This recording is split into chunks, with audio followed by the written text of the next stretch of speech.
Hello વિદ્યાર્થી મિત્રો, તો આપ સૌનું સ્વાગત છે ઇન્સ્પાયર એકેડમીના ઓનલાઈન ક્લાસીસમાં.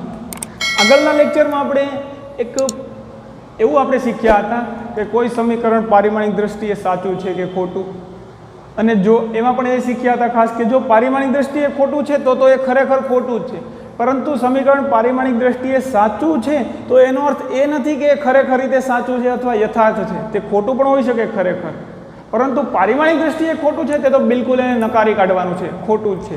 અને એના પછી આપણે એવો અભ્યાસ કર્યો હતો કે કોઈ એક ભૌતિક રાશિનો અન્ય ભૌતિક રાશિ સાથે સંબંધ કેવો છે, અથવા કોઈ એક ભૌતિક રાશિનું અન્ય ભૌતિક રાશિના સ્વરૂપમાં સૂત્ર કઈ રીતે મેળવી શકીએ તે આપણે કઈ રીતે જોયું હતું પારિમાણિક વિશ્લેષણનો ઉપયોગ કરીને. હવે એમાં આપણે થોડુંક આગળ વધારીએ. આજે થોડા ઘણા એક્ઝામ્પલ કરીશું કે કોઈ કણ પર લાગતું બળ, કોઈ કણ પર લાગતું બળ એ તેના દળ અને પ્રવેગ પર આધારિત છે.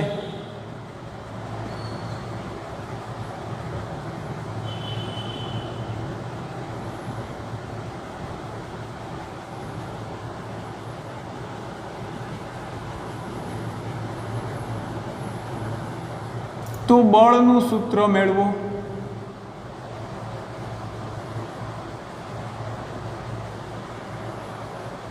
આવો પ્રશ્ન આવે. ઇંક પૂરી થઈ ગઈ છે એટલે સહેજ આછું દેખાશે તમને કે કોઈ કણ પર લાગતું બળ F એ તેના દળ તો લખતાવાનું ભૂલાઈ ગયું અહીંયા, તેના દળ M અને પ્રવેગ પર આધારિત છે, તો તેનું બળનું સૂત્ર મેળવો. તો સૌપ્રથમ તો આપણે એ ઓળખવાનું છે કે કઈ કઈ ભૌતિક રાશિ આપેલી છે. તો એ લખીશું આપણે તો કે F બળ છે,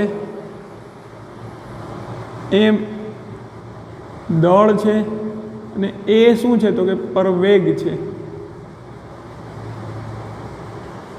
તો હવે આપણે F નો દળ અને પ્રવેગ સાથેનો સંબંધ મેળવવાનો છે. નો ડાઉટ કે તમને ખબર છે કે F બરાબર શું થાય છે, પણ પારિમાણિક દ્રષ્ટિએ પણ મેળવી શકીએ. એટલે આ સરળ દાખલા કરીએ. આપણે પહેલો જ ન્યુમેરિકલ આપણે આ રીતે જોયો હતો, FC બરાબર mv²/r. એમાં બધું જ આવી જતું હતું. જેટલું પણ વેરિએશન થાય એ થોડોક ડિફિકલ્ટ હતો. આ એના કરતાં એકદમ સરળ છે. તો શું કરશું સૌપ્રથમ તો કે F કોના પર આધારિત છે? એક તો લખીશું આપણે F આધારિત છે તેના દળ, અને તેની કેટલી ઘાત કરી દઈએ આપણે, જેના પર આધારિત છે તેની કંઈક ઘાત આપી દઈએ x, અને બીજું F આધારિત છે તેના પ્રવેગ, અને પ્રવેગને આપણે ઘાત આપી દઈએ y. અને સંયોજિત રીતે આપણે આવું લખી શકીએ તો કે F આધારિત છે mની x ઘાત અને પ્રવેગ a ની y ઘાત. તો એને આપણે સંયોજિત રીતે લખી દઈએ mની x ઘાત પ્રવેગની y ઘાત. અને હવે આપણે લખી શકીએ કે સમપ્રમાણતાની નિશાની દૂર કરવા માટે F બરાબર k mની x ઘાત a ની y ઘાત. અહીંયા સુધી તો વિદ્યાર્થી મિત્રો કોઈ જ ડાઉટ નથી, તમને કોઈ પ્રશ્ન નહીં થાય. આ રીતે લખવાનું છે. હવે શું કરવાનું છે તો કે અહીંયા આપણે k શું ધારેલું છે તો કે k સમપ્રમાણતા એ લખવું પડશે, જ્યાં k એ સમપ્રમાણતા અચળાંક છે.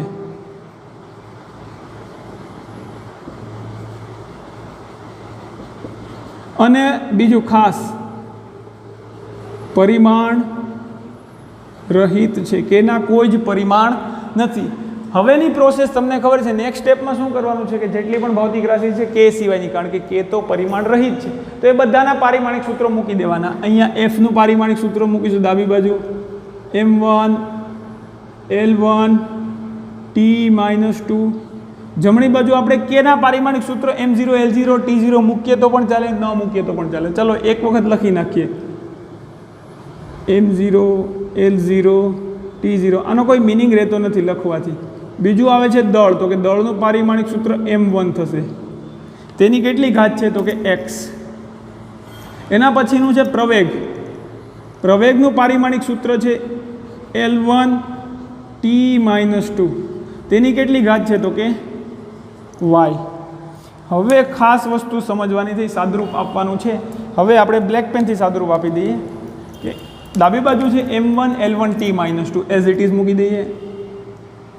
m1 l1 t-2 અને જમણી બાજુ m0 l0 t0 લખવાની જરૂર રહેતી નથી. હવે mની x ઘાત આ તો લખવાની જરૂર રહેતી નથી. mની એક ઘાત અને આખા પદની x ઘાત છે તો આ એકનો x સાથે ગુણાકાર કરીશું તો આપણને મળશે mની x ઘાત.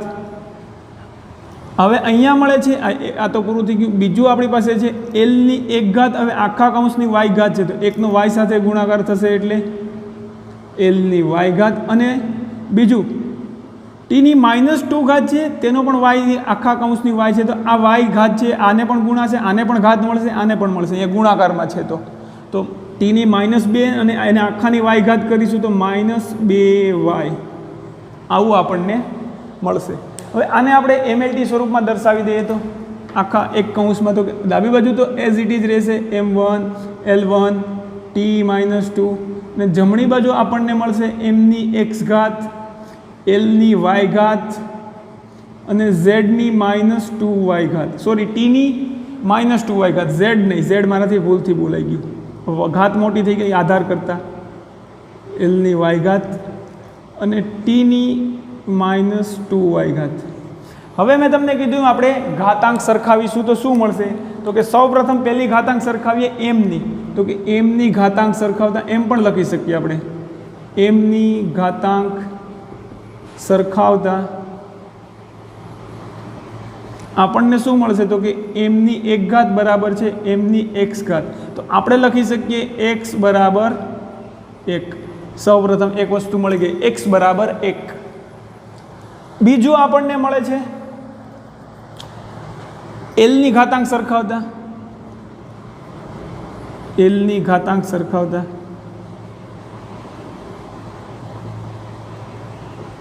lની કેટલી ઘાત છે ડાબી બાજુ 1 ઘાત જમણી બાજુ કેટલી છે ડાબી બાજુ 1 જમણી બાજુ y ઘાત આપણને મળે છે. તેથી આધાર સમાન છે તો ઘાતાંક પણ સમાન થાય તો આપણે લખી શકીએ y બરાબર 1. બીજું મળી ગયું. તો હવે tની ઘાતાંક સરખાવવાનો પ્રશ્ન જ નથી રહેતો કારણ કે આપણને x અને y મળી ગયું છતાં પણ જો આપણે tની ઘાતાંક સરખાવી હોય અહીંયા હું લખું છું tની ઘાતાંક સરખાવતા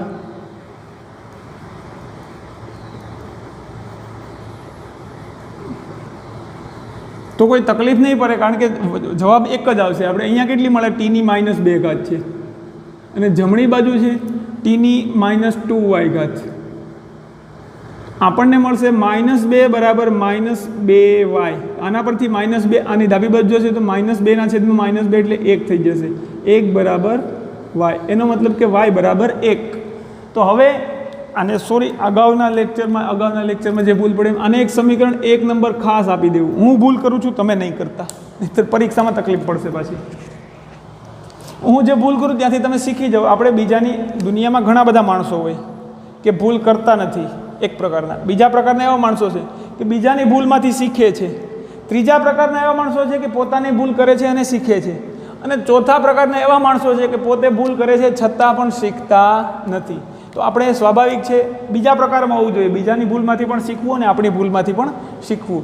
ભૂલ કરવી ગુનો નથી પણ એકને એક ભૂલ વારંવાર કરવી ગુનો છે.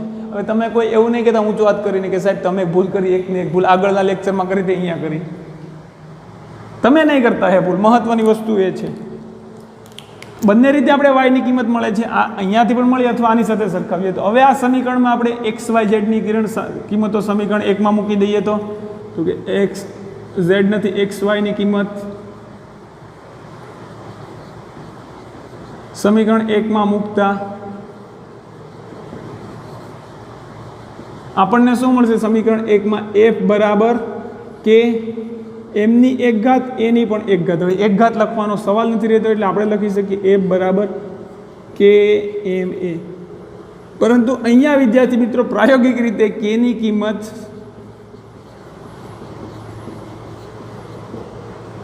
k બરાબર 1 મળે છે. તેથી આપણે લખી શકીએ f બરાબર ma.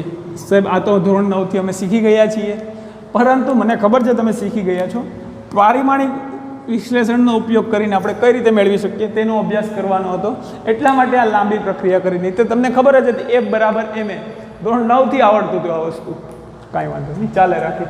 હવે એક આના જેવું જ બીજું સમીકરણ છે કે સાદા લોલકનો આપણે ઉદાહરણનો દાખલો છે આપણી એનસીઆરટીની બુકમાં, અહીંયા આપણે લખી દઈએ. ચાલો, કે સાદા લોલકનો આવર્તકાળ પ્રશ્ન અહીંયા આપણે લખી દઈએ. સાદા લોલકનો આવર્તકાળ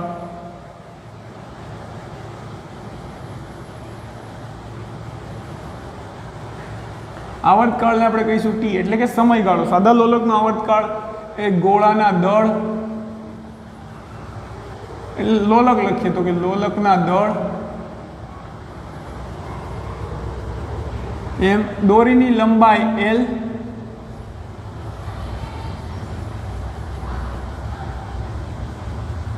અને ગુરુત્વ પ્રવેગ G પર આધારિત છે.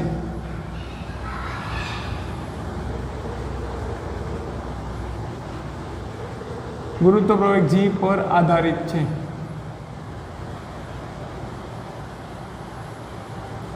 તો લોલકના આવર્તકાળનું સૂત્ર મેળવો. લોલકના આવર્તકાળનું સૂત્ર મેળવો.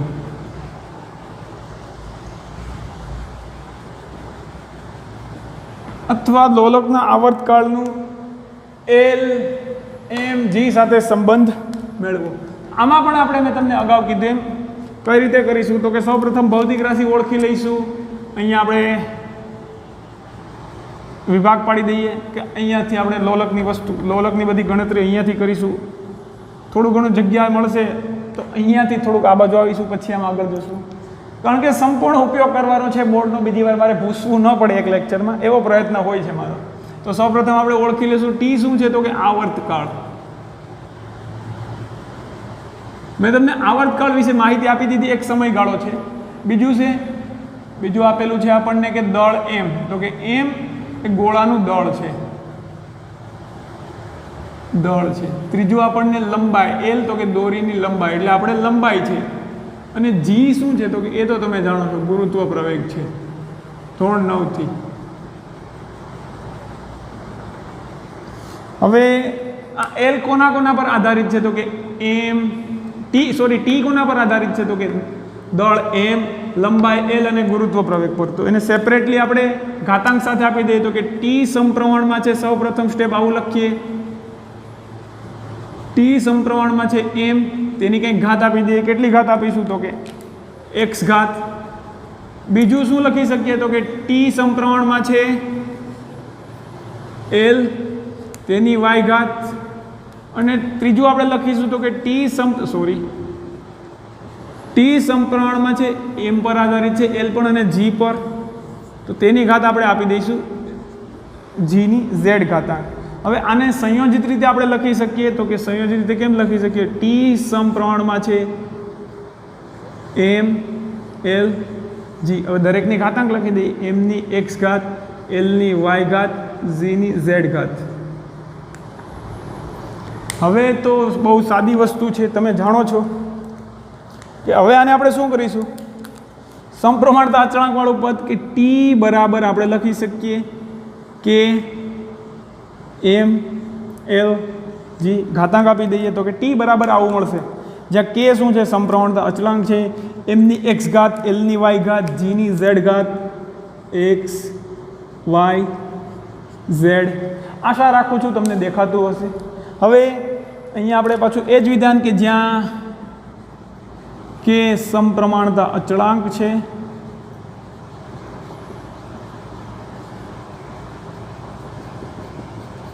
બીજું શું છે, તો કે પરિમાણ રહિત છે.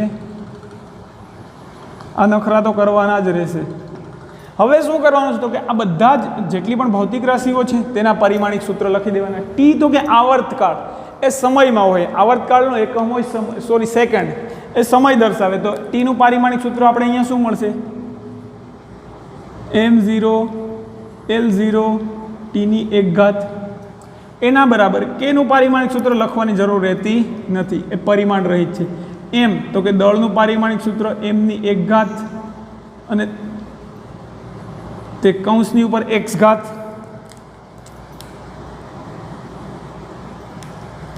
લંબાઈનું પારિમાણિક સૂત્ર શું થશે, તો કે L ની એક ઘાત કૌંસની ઉપર વાય ઘાત અને ગુરુત્વ પ્રવેગનું પારિમાણિક સૂત્ર શું થશે વિદ્યાર્થી મિત્રો? એલની 1 ઘાત ટીની -2 ઘાત ગુરુત્વ પ્રવેગ જ છે. એલની 1 ઘાત ટીની -2 ઘાત અને આખા કૌંસની ઘાત છે ઝેડ ઘાત. હવે આનું ખાલી સાદુરૂપ આપવાનું છે, બીજું કશું કરવાનું નથી. ઓકે, ડાબી બાજુ તો એમનું એમ જ રહેશે. એમની 0 ઘાત, એલની પણ 0 ઘાત, ટીની 1 ઘાત.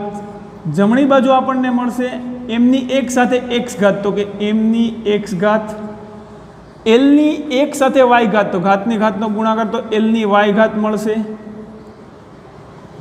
સોરી, અને અહીંયા કૌંસ પૂરું કરવાનું હતું. એલની y ઘાત 1 સાથે y ઘાત છે. ચોરસ કૌંસ દેખાવો જોઈએ, ચોરસ જેવું લાગવું જોઈએ. પછી એવું નહીં કે 90 ડિગ્રી જોઈએ, પણ ચોરસ જેવું લાગવું જોઈએ. 1 સાથે y ઘાત, તો કે y ઘાત. આ કૌંસ પૂરો. એલની 1 સાથે z ઘાત, તો કે એલની 1 ગુણ્યા z એટલે z ઘાત. અને ટીની -2 ગુણ્યા z, તો કે ટીની -2 z ઘાત. આનું આપણે સાદુરૂપ આપીએ તો કે બધાને આ એમએલટીને સંલગ્ન કરી દઈએ તો આપણને મળશે એમની 0 ઘાત, એલની 0 ઘાત, ટીની 1 ઘાત બરાબર શું લખી શકીએ? સોરી, એમની x ઘાત, એલની y ઘાત અને એલની z ઘાત. તો આપણે સંલગ્ન કરી દઈએ, જોડી દઈએ એલની y ઘાત પ્લસ એલની z ઘાત. અને ટીની ઘાત મળશે -2z ઘાત. આ થઈ ગયું આપણું પારિમાણિક સમીકરણને આપણે હવે સરખાવવાના છે. તો કે એમએલટી સ્વરૂપમાં આવી ગયું છે. હવે આપણે સરખાવી દઈએ તો કે એમની ઘાતાંકને સરખાવતા, એલની ઘાતાંકને સરખાવતા અને ટીની ઘાતાંકને સરખાવતા શું શું મળશે? ચાલો એ પણ અહીંયા જ લખીએ. સૌપ્રથમ એમની ઘાતને સરખાવતા, એમની ઘાતને સરખાવતા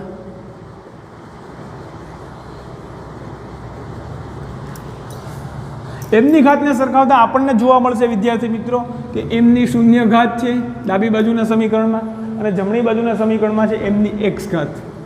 એમની 0 ઘાત બરાબર એમની x ઘાત. તો આપણે લખી શકીએ x બરાબર 0. ચાલો, એક જે ચલ હતો એની કિંમત મળી ગઈ. એક ભાઈને તો આપણે, એક દુશ્મનને તો મારી નાખ્યો. હવે હજી 2 દુશ્મન બાકી છે આપણા. હવે આપણે એમની ઘાત સરખાવી, બીજું શું કરી શકીએ? તો કે એમ પછી એલની ઘાત સરખાવીએ તો શું મળશે? એલની ઘાત સરખાવતા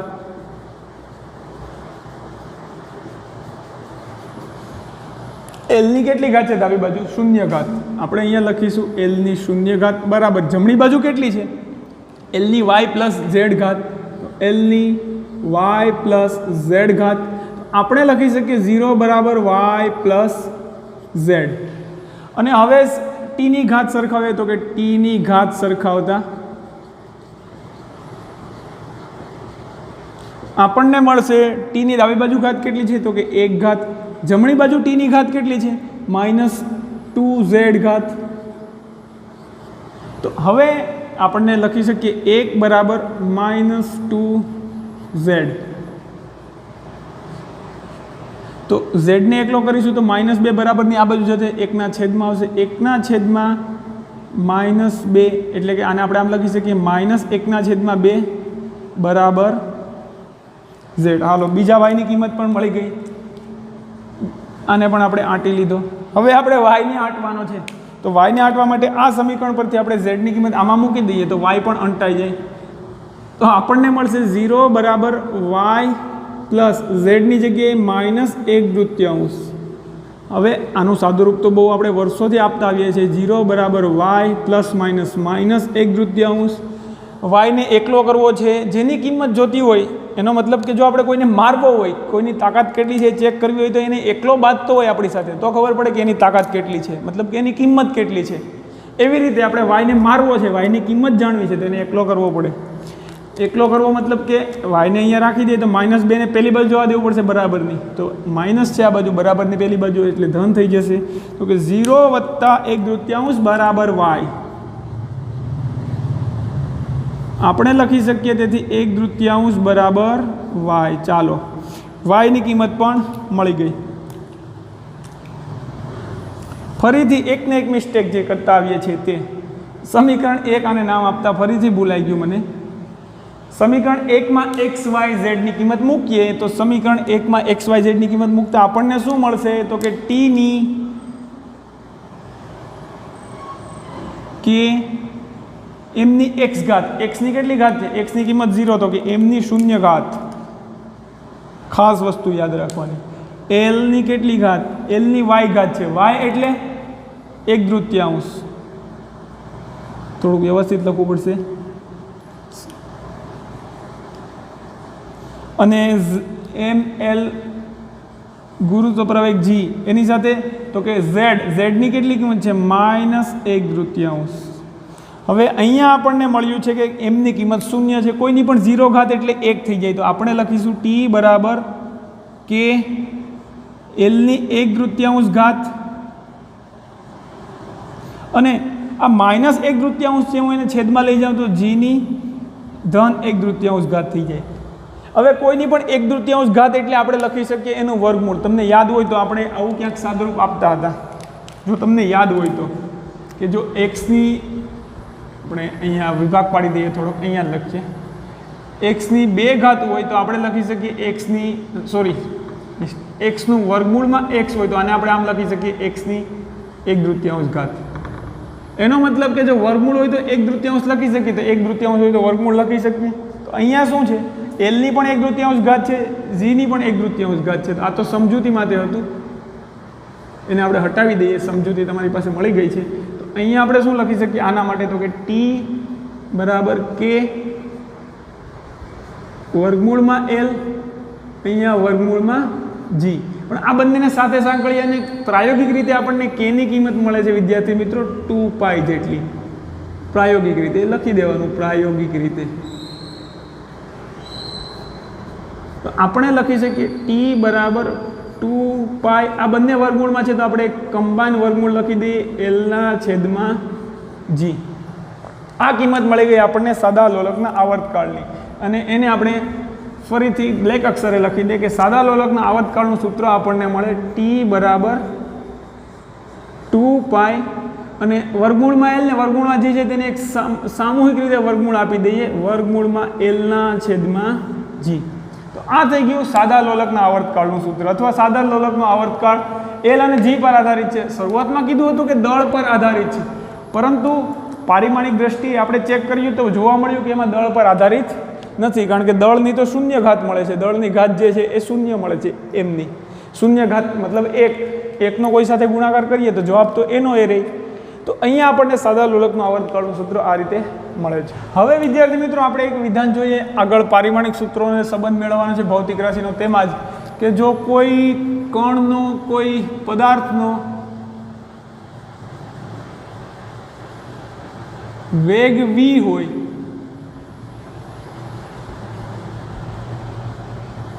અને દળ m હોય તો તેની ગતિ ઊર્જાનું સૂત્ર મેળવો.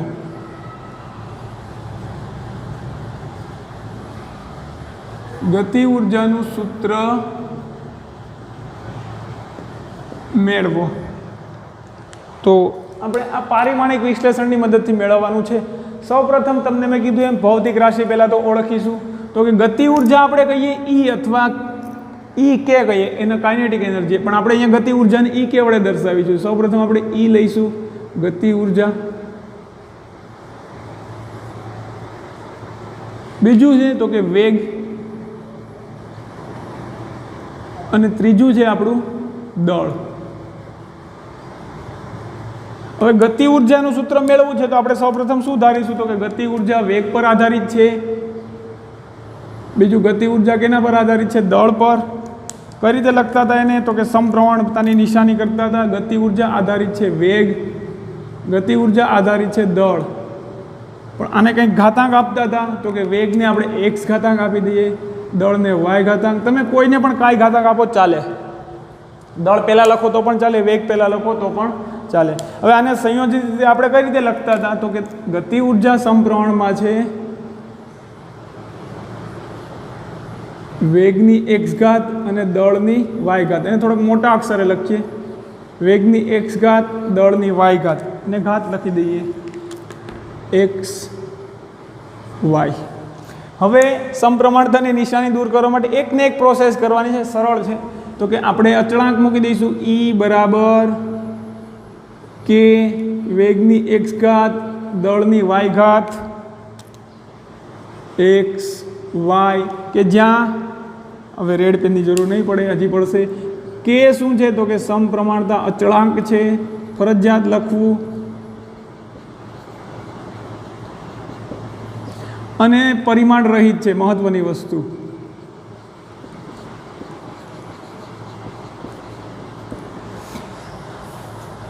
હવે તો કે બધાના પારિમાણિક સૂત્રો મૂકી દો, જે ભૌતિક રાશિઓ આપેલી છે તે। તો કે ઉર્જા એનું પારિમાણિક સૂત્ર એટલે કાર્ય જેવું, તો તેનું પારિમાણિક સૂત્ર શું થશે? m1L2T-2, E એટલે ઉર્જા, તો કે m1L2T-2 બરાબર કેનું પારિમાણિક સૂત્ર લખવાની જરૂર રહેતી નથી, વેગ, તો કે વેગનું પારિમાણિક સૂત્ર L1T-1, તેની ઘાત કેટલી? x।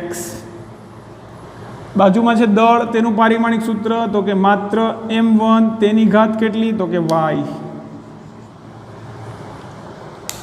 હવે તો બીજું કશું કરવાનું નથી, સિમ્પલ સાદું રૂપ છે, જે તમે પણ આપી શકો, નિંદરમાં હોય તો પણ આપી શકો, પણ આપણે જાગતા જાગતા આપવાનું છે। ડાબી બાજુ તો એમને એમ રહેશે m1L2T-2, જમણી બાજુ શું થશે તો કે L1ની x ઘાત, એકની સાથે x ગુણાશે એટલે Lની x ઘાત, ટીની ઘાત થશે -x, એકની સાથે -1ની સાથે x ગુણાશે, અને mની y ઘાત, એકની સાથે y ગુણાશે, એટલે હવે આને MLT સ્વરૂપમાં લખી દઈએ તો આપણને મળશે mની y ઘાત, Lની x ઘાત, ટીની તો કે -x ઘાત, ડાબી બાજુ આપણી પાસે આવું છે m1L2T-2, ટી પાવડા જેવું થઈ ગયું, વ્યવસ્થિત લખવું।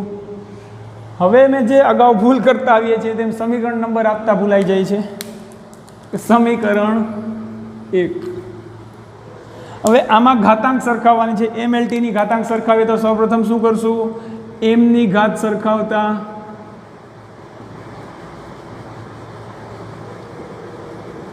આપણને શું મળશે તો કે ડાબી બાજુના પદમાં શું છે? mની 1 ઘાત બરાબર જમણી બાજુના પદમાં શું છે? mની y ઘાત, તો લખી શકીએ y બરાબર 1 થશે। હાલો 1 ભાઈની કિંમત મળી ગઈ, y બરાબર 1। બીજું હવે કોની ઘાત સરખાવીએ તો કે Lની ઘાત સરખાવતા, Lની ઘાત ડાબી બાજુ કેટલી છે? 2L2, જમણી બાજુ કેટલી છે? x। આપણે શું લખી શકીએ? આધાર સમાન છે તો x બરાબર 2। હાલો બીજું કામ પણ થઈ ગયું, x મળી ગયું છે, અને અહીંયાથી કદાચ t પરથી તમે x મેળવો કે t બરાબર -2 બરાબર -x, તો પણ તમને x બરાબર 2 જ મળશે। તો હવે x અને y ની કિંમત સમીકરણ 1માં મૂકતા, સમીકરણ 1માં x અને y ની કિંમત મૂકતા આપણને જવાબ મળશે ગતિ ઉર્જા બરાબર કે વેગ v છે, તેની x ઘાત છે તો vની 2 ઘાત, અને દળ એની y ઘાત છે, y ની કિંમત 1। પ્રાયોગિક રીતે k ની કિંમત 1/3 મળશે। અહીંયા વિદ્યાર્થી મિત્રો પ્રાયોગિક રીતે k બરાબર 1/3 મળે છે, તેથી આપણે લખી શકીએ E બરાબર 1/3, દળની ઘાત 1 છે એટલે ખાલી m લખવું, અને વેગની ઘાત 2 છે એટલે કે mv²। તો આપણને ગતિ ઉર્જાનું સૂત્ર મળી ગયું mv²। જે પ્રશ્ન હતો એ પ્રશ્નનો આપણો જવાબ આ રીતે આપણું ગતિ ઉર્જા છે।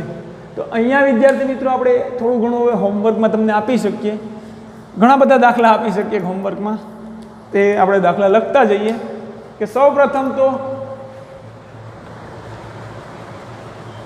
કોઈ કણનો વેગ, અથવા વેગ મતલબ કે રેખીય વેગ, આજે વાત કરું છું એ વેગ va, જો કોઈ કણનો વેગ અથવા તો આપણે થોડુંક વ્યવસ્થિત લખીએ, વર્તુળાકાર ગતિ કરતા કણનો વેગ, વર્તુળાકાર ગતિ કરતા કણનો વેગ v, તેના કોણીય વેગ ઓમેગા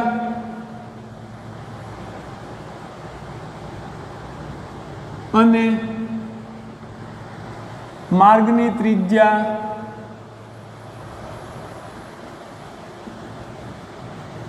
r પર આધારિત છે.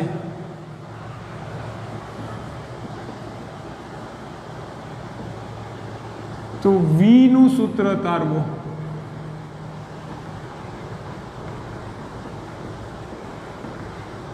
વિદ્યાર્થી મિત્રો, આમાં તમને હું કહી દઉં છું, તમારે k ની કિંમત પ્રાયોગિક રીતે k બરાબર 1 લેવાની છે. ચાલો, બાકી તો તમારે ફોડી લેવાનું છે તમારી રીતે.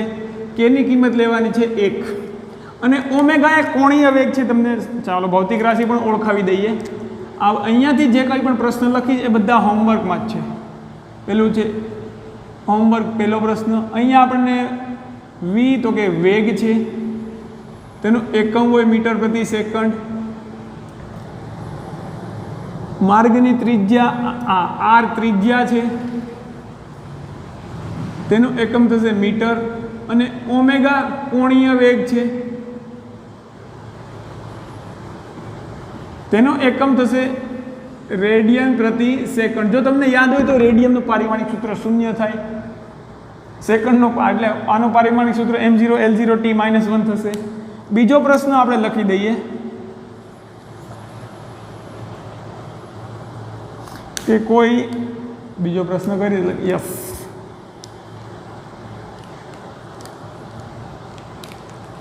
h ઊંચાઈએ રહેલા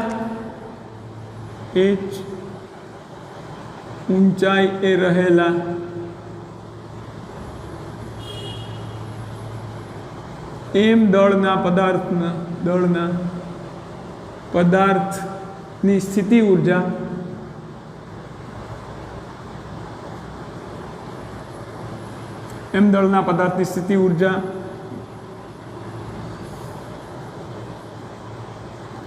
ગુરુત્વ પ્રવેગ g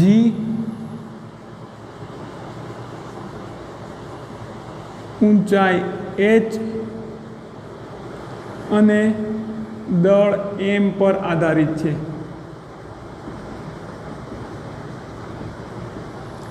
તો તેનું તો આધારિત છે. તો સ્થિતિ ઊર્જાનું સૂત્ર મેળવો.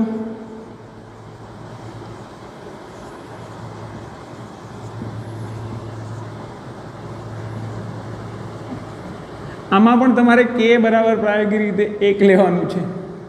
બીજો થઈ ગયો હોમવર્કમાં. અને ત્રીજો હજુ એક આપણે આપી દઈએ, ત્રીજો દાખલો. તો કે રો જેટલી કોઈ એક ત્રીજો દાખલો છે, તમને સમજાવી દઉં કે આવું કંઈક છે. આ ડબ્બો છે, આ પાત્ર છે. પાત્રમાં માનો કે જ્યાંથી પાણી છે ત્યાંથી અહીંયા પાણીથી માનો કે h જેટલી ઊંડાઈએ કોઈ બિંદુ લઈએ, તો આ બિંદુ પાત્રમાં આ જે પાણી છે, સોરી કોઈ દ્રવ્ય છે, પ્રવાહી છે, મને ખબર નથી પાણી છે કે ઘાસલેટ છે, કેરોસીન છે. તો કે આ જે પ્રવાહી છે તે પ્રવાહીની ઘનતા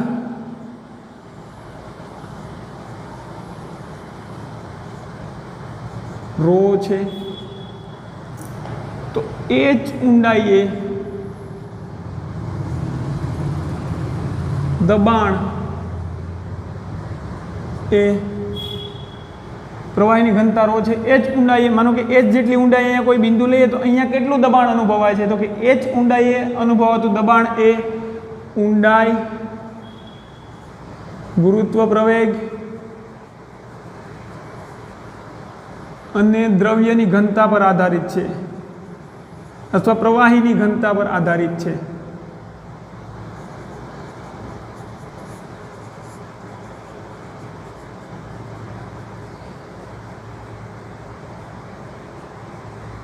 એનો મતલબ કે જે દબાણ છે P એ કોના પર આધારિત છે? તો કે P એ H પર આધારિત છે, G પર આધારિત છે અને રો પર આધારિત છે. હિન્ટ આપી દઉં છું. તો P નું સૂત્ર મેળવો. પી શું છે? તો કે દબાણ. પીનું સૂત્ર મેળવો. આ થઈ ગયું આપણું હોમવર્ક. 3 દાખલા છે હોમવર્કમાં. આમાં પણ તમારા વિદ્યાર્થી મિત્રો પ્રાયોગિક રીતે કે ની કિંમત તમારે 1 લઈ લેવાની છે. પ્રાયોગિક રીતે કે ની કિંમત 1 મળશે. તો આ 3 દાખલાના હોમવર્કમાં તમારે લખવાના છે અને તેના પ્રશ્નોના જવાબ આપણે કમેન્ટ સેક્શનમાં આપવાના છે. તો અહીંયા આ લેક્ચર પૂરો કરીએ છીએ. હવે પારિમાણિક વિશ્લેષણની મદદથી કોઈ પણ ભૌતિક રાશિનું સૂત્ર મેળવતા તમને આવડવું જોઈએ.